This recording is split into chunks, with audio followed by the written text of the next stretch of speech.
እግዚአብሔር ከሁሉ አብልጦ የመረጠው ታላቅ ቅዱስ እንኳን አደረሳችሁ። ቻናሉ አዲስ ስለሆነ ሁላችሁም በቅንነት ሰብስክራይብ በማድረግ ቪዲዮውን ላይክ በማድረግና ኮሜንት በማስቀመጥ ድጋፋችሁን ግለጹልኝ። ሆኖና ቅድስናውን የደካማ ሰው አንደበት ተናግሮ የማይፈጽመው የሰራዊት ጌታ ልዑል እግዚአብሔር ከሁሉ አብልጦ እንደ ልቤ ብሎ የመረጠው የዳዊት ልጅ ተብሎ በስሙ እንዲጠራ የወደደ በቅዱስ ሚካኤል ጠባቂነት በነቢዩ ቅዱስ ሳሙኤል ተቀብቶ በ12 ዓመቱ በእስራኤል ምድር ላይ የነገሰ የእስራኤልን ሕዝቦች የተገዳደረውን ኤሎፍላዊ ጎልያድን በእግዚአብሔር አጋዥነት በአንዲት ጠጠር ብቻ ገድሎ ስድብና ሽሙጥን ከወገኖች ላይ ያራቀ ከጸሎቱ ሁሉ የበለጠ ከምስጋናም ሁሉ ከፍ ከፍ ያለ አጋንንትን የሚያንቀጠቅጥና የሚያርቅ የሰው ልጅ ይቅርና የሰማይ መላእክት እንኳን የሚያመሰግኑበትን መዝሙረ ዳዊትን የደረሰ ከሕግ ሁሉ የምትበልጠውንና ከባድ የሆነችውን ጠላትህ ለራስህ አድርገህ ውደድ የምትለዋን ያሳድደው የነበረ ጠላቱ ሳኦልን ከአንድም ሁለት ጊዜ የሚገድልበትን አጋጣሚ አግኝቶ እግዚአብሔር በቀባው ላይ እጄን አልሰድም በማለት ባለመግደሉ የተገበረና ለሌሎች የሚያሳየ እግዚአብሔርም ስለ ወዳጁ ፍቅር ሲል እርሱ ካለፈ በኋላ እንኳን ኢየሩሳሌምንና ንጉሶቿን በፍጹም ጥበቃ የጠበቀና በደላቸውንም ይቅር ያለ ክብሩ እጅግ ከፍ ከፍ ያለ በሰማይም 99 ነገደ መላእክት ከበውት የሚያመሰግን ምድራችን የእርሱን ያክል ገናናና ክቡር ንጉሥ አይታ የማታውቅ የነገሥታት ሁሉ አለቃ ጻድቅ ንጹሕና የዋህ ነቢየ ጽድቅ ወመዘምር የእግዚአብሔር ሰው ልበ አምላክ ቅዱስ ዳዊት በዚህች ቀን ያረፈበት ዓመታዊ በዓሉ ይከበራል። አባ ጢሞቴዎስ ገዳማዊ፣ አባ ሳሙኤል፣ አባ ስምዖን፣ አባ ገብርኤልና አባ ይስሐቅ ጻድቅም በዚህ ቀን ዓመታዊ በዓላቸው ይታሰባል።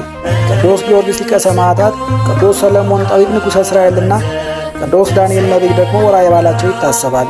ለእግዚአብሔር ክብር ምስጋና ይሁን። እኛም ቅዱሳኑን አክብረን በስማቸው ምግባር ትሩፋት ፈጽመን በረከታቸው እንድንሳተፍ አምላከ ቅዱሳን ይርዳን። ስንክሳር ዘወርኃ ታኅሣሥ 23 አንድ አምላክ በሆነ በአብ በወልድ በመንፈስ ቅዱስ ስም ታኅሣሥ 23 በዚች ቀን የከበረ ተጋዳይ አባት ገዳማዊ አባ ጢሞቴዎስ አረፈ። የዚህም ቅዱስ አባት ወላጆቹ እግዚአብሔርን የሚፈሩ ናቸው። የቤተ ክርስቲያንም ትምህርት እያስተማሩ አሳደጉት። የምንኩስናንም ልብስ ሊለብስ ሽቶ ከአባቱ ዘንድ ወጥቶ ወደ አንድ ገዳም ሄዶ በዚያ የሚኖር ሆነ። በውስጧም መነኮሰ። ከዚያም በኋላ የተራቡ ድሆችን መጻተኞቹን ተቀብሎ ይመግባቸው ዘንድ በገዳሙ አቅራቢያ ለብቻው መኖርን አሰበ። ከገዳሙ ወጥቶ ማደሪያውን ሠራ። እየተጋደለና እጅ ሥራውንም እየሠራ በውስጡ 5 ዓመት ያህል ኖረ።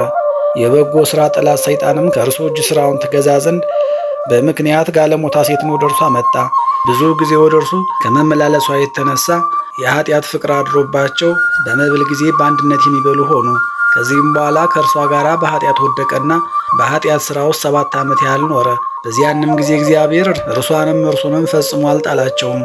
የሞትን ጊዜ በምታስፈራና በምታስደነግጥ ቀን በንጉሠ ነገሥት ኢየሱስ ክርስቶስ ፊት መቆምን አሳሰባቸው እንጂ።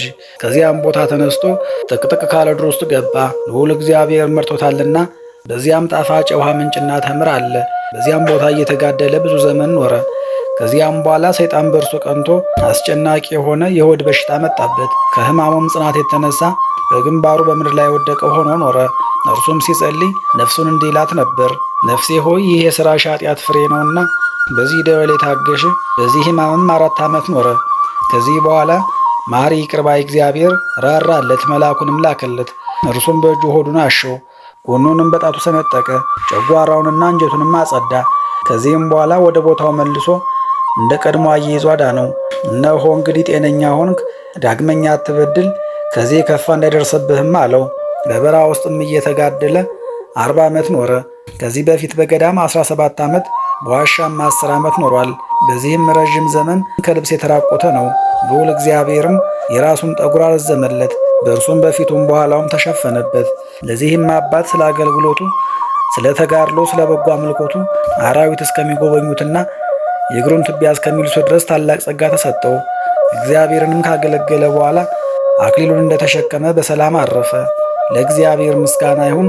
እኛንም በዚህ አባት ጸሎት ይማረን፣ በረከቱም ከእኛ ጋር ትኑር ለዘላለሙ አሜን። በዚህችም ቀን የእሴይ ልጅ ቅዱስ ዳዊት አረፈ። ይህም ንጉሥ ዳዊት በእግዚአብሔር ፊት መልካም ጉዞን የተጓዘ ከእስራኤልም ነገሥታት ሁሉ እውነተኛ ፍርድን ያደረገ ነው። እርሱም ሀገሩ ቤተልሔም የሆነች ከይሁዳ ነገድ ነው። ሳኦልም የእግዚአብሔርን ትእዛዝ በተላለፈ ጊዜ ለእስራኤል ንጉሥ ይሆን ዘንድ መረጠው። ነቢዩ ቅዱስ ሳሙኤልንም ቅባ መንግሥትን የእሴይ ልጅ ቀባ ዘንድ ላከው። ቅዱስ ሳሙኤልም ታላቁን ኤልያብን ተመለከተ። መልኩ ያማረ አካሉም የጸና ነበርና፣ እግዚአብሔር ግን አልመረጠውም። የኤልያብን ፊቱን አትይ፣ የመልኩንም አማራት ትመልከት፣ እግዚአብሔር ሰው እንደሚያይ የሚያይ አይደለም አለው እንጂ። ሰው መልክ ያያል፣ እግዚአብሔር ግን ልብን ያያል። ከእሴይ ከሰባቱ ልጆች በኋላ ነቢዩ ቅዱስ ሳሙኤል ቅዱስ ዳዊትን በእስራኤል ልጆች ላይ ይነግሥ ዘንድ ቀባው።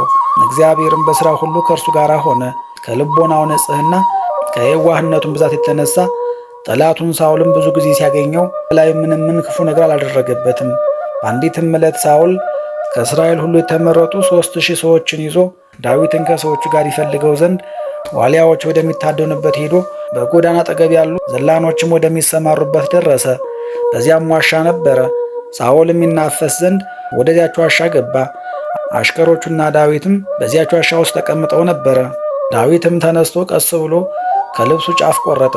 በሁለተኛም ጊዜ በድንክ አልጋ ላይ ተኝቶ ወዳለበት ከአቢሳ ጋር ገብቶ ከራስጌው ጦሩንና ውሃ ያለበትም ርዋቱን ይዞ ተመልሶ ሄደ። ክፉ ነገርም አላደረገበትም።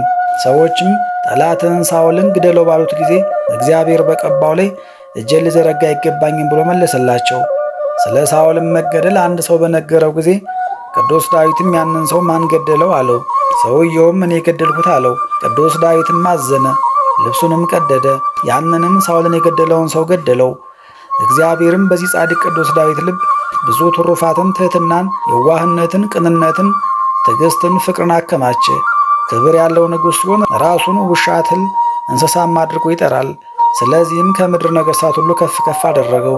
እንዲህም ብሎ አመሰግነው፣ የእሴይ ልጅ ዳዊትን እንደ ልብ የሆኑ አገኘሁት፣ ፈቃዴንም ሁሉ የሚያደርግ ታማኝ ሰውም ነው አለ። እግዚአብሔርም የእስራኤልን ልጆች ኢየሩሳሌምንም ስለ ቅዱስ ዳዊት ደግነት ብዙ ጊዜ ጠበቃቸው። እርሱ ካለፈ በኋላም በነቢያቶቹ አንደበት አከበረው፣ ነገሥታትንም ከእርሱ ዘር አደረገ። እርሱም በሁሉ ዓለም የታወቀ የመዝሙርን መጽሐፍ ደረሰ። ይኸውም በሰይጣናት ላይ ጋሻና ጦር የሆነ መልካም ቃልንም የተመላ በሰማይና በምድርም ያሉ ሁሉ በእርሱ እግዚአብሔርን የሚያመሰግኑበት ነው። የቅዱስ ዳዊትን ፊቱ እንደ ሮማን ቀይ ነው። ቁመቱም መካከለኛ የሆነ አካሉም የጸና ብርቱ ነበር።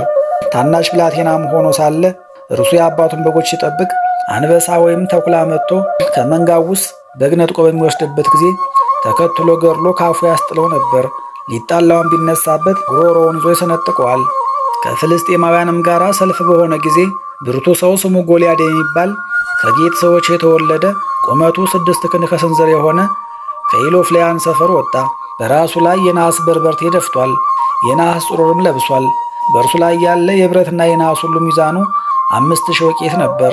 በእግሮቹ ባቶችም ላይ የናስ ሰናፊል ታጥቆ ነበር። በጫንቃውም መካከል የናስ እባቦች ነበሩ።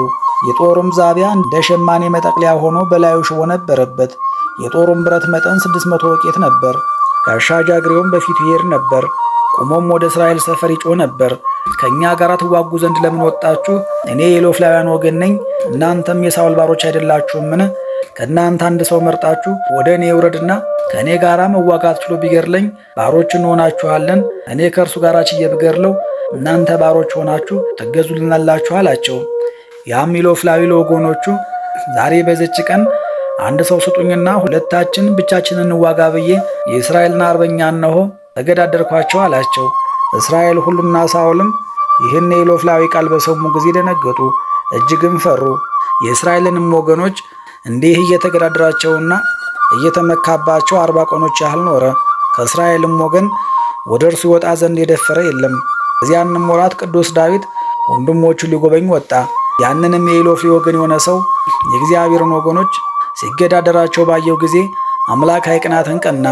ሳኦልንም እንዲህ አለው፣ እኔ ሄጄ ይህንን ያልተገረዘ ቆላፋ ገድዬ ከእስራኤል ሽሙጥን አረቃለሁ። ሕያው የሚሆን የእግዚአብሔርንም አርበኞች ይገዳደር ዘንድ ይህ ቆላፋ ምን ቁም ነገር አለው? ከድብ አፍና ከአንበሳ አፍ ያዳነኝ እርሱ እግዚአብሔር ከዚህ ካልተገረዘ የኢሎፍላይ እጅ ያድነኛል አለ። ሳኦልም ሂድ፣ እግዚአብሔር ከአንተ ጋር ይሁን አለው። ቅዱስ ዳዊትም ወንጭፉን በእጁ ያዘ። ከወንዝም መካከል 3 ድንጋዮችን መረጠና ወደዚያ ኢሎፍላዊ ሄደ። ጎልያድም ዳዊትን ባየው ጊዜ ናቀው፣ እንዲህም አለው፣ ድንጋይና በትር ይዘህ ወደ እኔ ትመጣ ዘንድ እኔ ውሻ ነኝን? ዳዊትም ከውሻ የምትሻል አይደለህም፣ ከውሻ ትብሳለህ እንጂ አለው። ቆላፍ ጎልያድም ዳዊትን በጣቶቹ ስም ረገመው። ያም ኢሎፍላዊ ቅዱስ ዳዊትን ወደ እኔና ሥጋህን ለሰማይ ወፎችና ለዱር አራዊት እሰጣለሁ አለው። ቅዱስ ዳዊትም ያንኑ ኢሎፍላዊ አንተ ጦርና ሰይፍ ጋሻ ይዘህ ወደ እኔ ትመጣለህ፣ እኔ ግን አሸናፊ በሚሆን በእግዚአብሔር ስም ወደ አንተ እመጣለሁ። የእስራኤልን አርበኞች የተገዳደርክ አንተን ዛሬ እግዚአብሔር በእጄ ይጥልሃል፣ እገድልህም አለው፣ ራስንም እቆርጠዋለሁ። የኢሎፍላውያን ሰራዊት ሬሳና ያንተን ሬሳ ዛሬ ለዱር አራዊትና ለሰማይ ወፎች እሰጣለሁ። ሰዎቹም ሁሉ እግዚአብሔር ከእስራኤል ጋር እንዳለ ያውቃሉ። ሰራዊቱም ሁሉ እግዚአብሔር በጦርና በሰይፍ የሚያድን እንዳይደለ ያውቃሉ።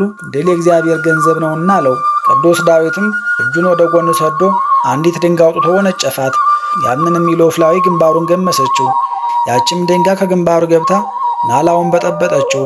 በምድር ላይም በግንባሩ ተደፋ። ቅዱስ ዳዊትም ሮጦ ገንዛ ሰይፉን አንስቶ ራሱን ቆረጠው። ከእስራኤልም ልጆች ስድብን አራቀ። የቅዱስ ዳዊትም መላው ዕድሜው 70 ነው። መንግሥትን ሳይዝ 30 ዓመት ኖረ። ከዚያም በኋላ 40 ዓመት ኖረ። የክብር ባለቤት ክርስቶስ በሥጋ ከመምጣቱ በፊት 1120 ዓመት ውስጥ ትንቢትን የተናገረበት ዘመን ነው። በሰላምም አረፈ። ለእግዚአብሔር ምስጋና ይሁን፣ እኛንም በጸሎቱ ይማረን፣ በረከቱም ከኛ ጋር ትኑር ለዘላለሙ አሜን። በዚህችም ቀን የቅዱሳን የአባ ሳሙኤል፣ የአባ ስምዖን፣ የአባ ገብርኤል የዕረፍታቸው መታሰቢያ ነው። ይህም መነኩሴ የአባ ሳሙኤል ባህታዊ ሆኖ ቀርጣሚን በምትባል አገር ጎን የሚኖር ነው። በዚያም አቅራፎስ የሚባል ሰማዕት አጽም አለ። ጸሎቱን ሲጀምር ከአጽሙ ይባረካሉ ወይም ይሳለማል። ሰሊባ የሚባል አንድ መኮንን ነበረ። ስምዖን የሚባል ልጅም አለው። ልጁም ለሞት የሚያበቃ ደዌ ታመመ። አባቱም በልጁ ላይ ይጸልይ ዘንድ ወደ አባ ሳሙኤል ላከ። እርሱም ጸልዮ ከሞተ በኋላ አስነሳው። ያም ልጅ አባ ሳሙኤልን የሚከተል ደቀ መዝሙር ሆነ። መንኩሶም በገድል ተጠመደ። በአንዲትም ቀን ውሃ ሊቀዳ እንስራ ይዞ ሄደ። ሰይጣንም እንስራውን ሰበረበት። አባ ሳሙኤልን በነገረው ጊዜ ውሃውን ይመላበት ዘንድ የወይን ማስቀመጫ መሶብን ሰጠው። ውሃም ሳይቀዳ 10 ዓመት ኖረ። ከዚህም በኋላ ሰይጣን ሰበረውና ውሃው ፈሰሰ። ለአባ ሳሙኤልን በነገረው ጊዜ ወደ ሌላ ቦታ ሄደው ታናሽ የጸሎት ቤት ሰርተው በዚያ ተቀመጡ። ከዚህም በኋላ እግዚአብሔር መልአክ በሕልም ተገለጸላቸው። ቤተ ክርስቲያን የሚሰሩ ዘንድ አዘዛቸው። ንጉሥ አነስጣሴዎስም መጥቶ ታላቅ ቤተ ክርስቲያን ሰራላቸው። ለመነኮሳትም 500 ቤቶችን ሰራ። አባ ሳሙኤልም ባረጀና ከተጋድሎ ብዛትን በደከመ ጊዜ ልጆቹን በእጁ በስምዖን እጅ ትቶ ወደ ወደደው እግዚአብሔር ሄደ። መነኮሳቱም 12000 እስኪሆኑ ድረስ እጅግ በዙ። በዚህም አባ ስምዖን ዘመን ትንሣኤ ሙታን የማያምን አንድ ከሃዲ ሰው ተነሳ። አባ ስምዖንም በሞቱ ላይ ጸልዮ በፊቱ አስነሳው። ልቡም ከመጠራጠር ባልተመለሰ ጊዜ ሁለተኛ ወደ እግዚአብሔር ጸልዮ እሳትን ከሰማይ አወርዶ ያንን ከሃዲ አቃጠለው። ከዚህም በኋላ ሸምግሎ በሰላም አረፈ። በመምህሩም መቃብር በክብር ተቀበረ። ከዚህም በኋላ አባ ገብርኤል አበምኔት ሆኖ ተሾመ። እርሱም ትሑትና የዋህ ነበር። በልብሱም ውስጥ ማቅና መንቁር ይለብሳል። በእግሮቹም ውስጥ ጫማ አያስገባም። በክረምትም በበጋም ወደ ቤት አይገባም። ከሰንበትም እስከ ሰንበት ይጾማል። እንጀራንም ያለ ጨው ያለ ወጥ ይበላል። ድንቅ ታምራትም የሚያደርግ ሆነ።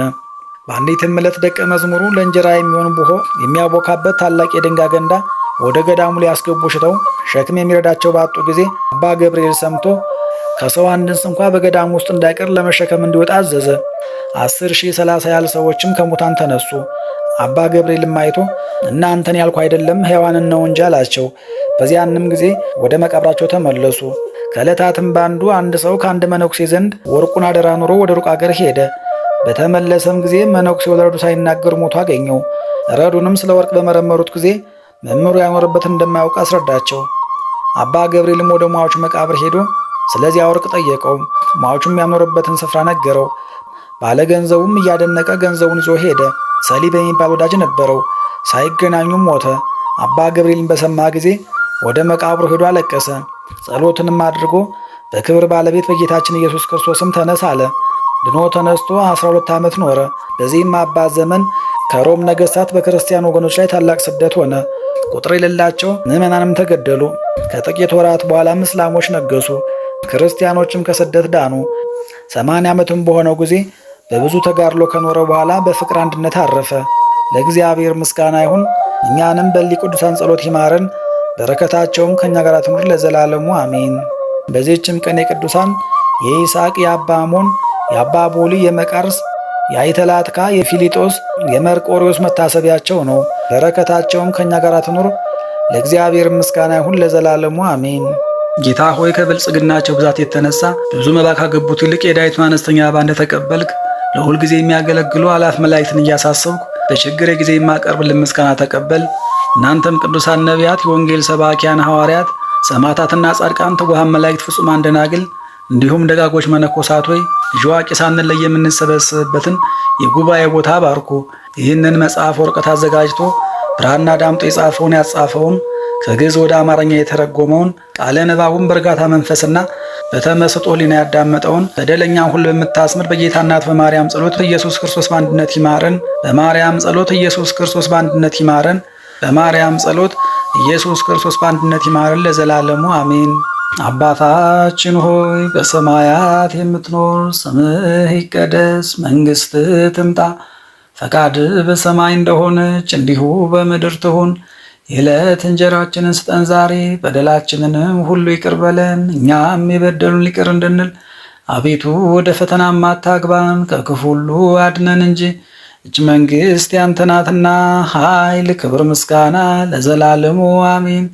እመቤታችን ቅድስት ድንግል ማርያም ሆይ በመልአኩ በቅዱስ ገብርኤል ሰላምታ ሰላም እንልሻለን። በሐሳብሽ ድንግል ነሽ፣ በሥጋሽም ድንግል ነሽ። የአሸናፊ ልዑል እግዚአብሔር እናት ሆይ ሰላምታ ላንቺ ይገባሻል። ከሴቶች ሁሉ ተለይተሽ አንቺ የተባረክሽ ነሽ፣ የማኅፀንሽን ፍሬ ቡሩክ ነው። ጸጋን የተመላሽ ቅድስት ሆይ ደስ ይበልሽ፣ ልዑል እግዚአብሔር ከአንቺ ጋር ነውና ከተወደደው ልጅሽ ከጌታችን ከመድኃኒታችን ከኢየሱስ ክርስቶስ ዘንድ ይቅርታንና ምሕረትን ለምኝልን ኃጢአታችንንም ያስተሰርይልን ዘንድ ለዘላለሙ አሜን።